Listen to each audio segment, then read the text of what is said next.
Watching my ex-partner Marcus Stevens and his new wife Diana realize they'd just signed over their entire restaurant group to me was the sweetest revenge I could have imagined. The look on their faces when they discovered that their silent investor was actually the chef they'd tried to destroy? Priceless. But let me start from the beginning. I'm Sofia Martinez, and this is how I turned betrayal into the perfect dish of revenge. 10 years ago, I was just another culinary school graduate with big dreams and empty pockets. What set me apart was my grandmother's recipes, contemporary twists on traditional Latin cuisine that made food critics swoon and customers line up around the block. That's where Marcus came in.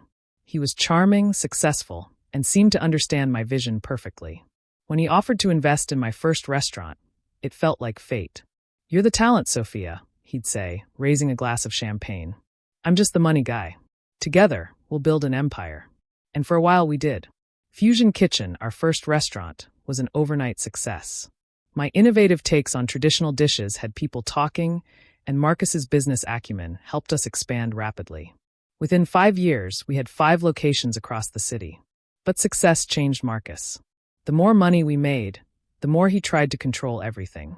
He started questioning my menu choices, criticizing my staff selections, even attempting to standardize my recipes into something more commercially viable. "We need to think bigger," he'd argue. "Your grandmother's recipes are great, but we need consistency across all locations. Something more mainstream." I refused to compromise on quality. Each restaurant had its own character, its own specialties based on the local ingredients and the skills of the chefs I personally trained. It wasn't just about profit, it was about creating something authentic. Then Diana entered the picture. She was a restaurant consultant Marcus hired without consulting me, supposedly to help us streamline operations. Young, ambitious, and completely soulless when it came to food, she saw our restaurants as nothing but numbers on a spreadsheet. "Your food costs are too high," she'd complain. "These specialized ingredients, this insistence on fresh preparation, it's inefficient. We need to centralize production, use more prepared ingredients." I watched in horror as she and Marcus grew closer, their shared vision of a commercialized chain taking shape behind my back. The fact that they were sleeping together was almost secondary to how they were trying to destroy everything I'd built. I should have seen it coming, but I was too busy in the kitchen, creating new dishes and training my staff. By the time I realized what was happening, it was almost too late. The morning after we opened our 6th location, I arrived at the flagship restaurant to find the locks changed. Marcus and Diana were waiting inside with their lawyer. "We're restructuring the company," Marcus announced smugly. "The board voted last night." "You're out." "What board?" I demanded. "We're a partnership." Diana smiled coldly. "Not anymore. Check your contract. Marcus has controlling interest. You're just an employee, one who's being terminated for cause." They had somehow gotten hold of all my recipes, my techniques, everything I'd created. Marcus had been photographing my private recipe journals for months, preparing for this moment. "You can't do this," I said, my voice shaking with rage. "Those are my grandmother's recipes. My innovations. My life's work. Actually, their lawyer interjected. "According to your employment contract, all culinary creations developed while working for the company belong to Fusion Restaurants, LLC. I was escorted out by security, watching through tears as Diana began instructing my staff on their new procedures. But they'd made 3 crucial mistakes. First, they didn't know about my private catering company, registered under my grandmother's maiden name, where I'd legally filed all my original recipes before ever meeting Marcus. Second, they hadn't bothered to check who owned the restaurant group that had recently bought out their main competitor, the one that controlled most of the prime restaurant real estate in the city. And third, they'd forgotten the most important lesson my grandmother ever taught me. Always keep your best recipes to yourself. I spent the next 6 months building my revenge. While Marcus and Diana celebrated their takeover and wedding, I was quietly buying up shares in their supplier companies through various shell corporations. While they standardized my menu into mediocrity, I was purchasing the buildings that housed their restaurants through my real estate group. The quality of the food at Fusion Kitchen plummeted. Regular customers noticed immediately. Reviews went from glowing to scathing. But Marcus and Diana were too busy planning their expansion to notice the exodus of talent as my best chefs quietly left to join my new ventures. Then came the supply chain issues. Their primary suppliers started having mysterious delivery problems. Their produce quality declined. Their specialty ingredients became increasingly difficult to source. It's industry-wide problems, Diana assured their investors. Everyone's dealing with it. But strangely, my new restaurants, opened under different names through my catering company, had no such problems. The final piece fell into place when their largest investor, a restaurant group called Aurora Culinary Holdings, called an emergency board meeting. Marcus and Diana arrived confident, prepared to discuss their expansion plans. Instead, they found me sitting at the head of the table. "What is she doing here?" Diana demanded. "Meeting the owner of Aurora Culinary Holdings," the board secretary replied calmly. "Ms. Martinez has some concerns about the company's direction." Marcus's face went white. You're Aurora?" "Surprise," I smiled. "Turns out I learned something about business while you were busy stealing my recipes."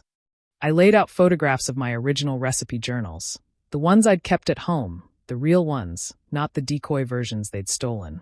"You see, while you were photographing my work journal, my real recipes were safely filed with the Copyright Office. Every dish you're serving is actually an infringement." Diana started to speak, but I cut her off.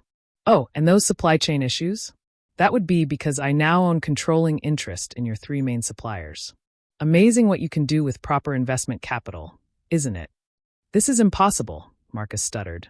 "We checked everything. Like you checked who owned the buildings your restaurants are in." I pushed a stack of lease documents across the table. "Your rent is about to triple, by the way. Market rates, you understand." The board members watched in silence as Marcus and Diana realized the depth of their predicament. Every move they'd made to steal my restaurants had left them vulnerable to someone with enough money and motivation to exploit their weaknesses. "What do you want?" Diana finally asked. "Everything," I replied simply. "You're going to sign over your entire interest in Fusion Restaurants to Aurora Holdings. In exchange, I won't sue you for copyright infringement, breach of contract, and corporate espionage." "And if we refuse?" I smiled, channeling Diana's cold expression from that morning months ago. "Then I'll triple your rent, cut off your supplies, and sue you into oblivion. Your choice." They signed the papers within the hour. The transformation of Fusion Kitchen back to its former glory was swift and satisfying. I reinstated my original recipes, brought back my trained chefs, and restored the quality that had made us famous. Marcus and Diana tried to start a new restaurant, but it failed within months. Turns out, stealing recipes isn't the same as knowing how to cook them. Last I heard, they were trying to sell frozen dinner concepts to supermarket chains. The day I reopened the flagship location, I hung my grandmother's portrait in the entry. Under it, I placed her most important recipe, not for food, but for life. Success, like the perfect sauce, requires patience, authenticity, and knowing which ingredients to keep secret. The restaurant industry can be brutal, but it's also beautiful when done right. Every night, I walk through my kitchens, watching my chefs create magic from my grandmother's recipes. The familiar scents remind me of childhood days spent learning at her stove, understanding that food is more than ingredients. It's heritage, love, and respect. Last week, a young chef asked me why I still work in the kitchen despite owning the whole company now. "Because the kitchen is where the real magic happens," I told her. "Business plans and contracts are important, but they're just the plate. The food, that's the soul." I've expanded the company significantly since taking control. We now have 20 locations, each unique, each celebrating local ingredients and talents. I make sure every chef understands that they're not just cooking food. They're creating experiences, maintaining traditions, and building something authentic. Marcus and Diana taught me a valuable lesson. In both cooking and business, you need to protect your recipes for success.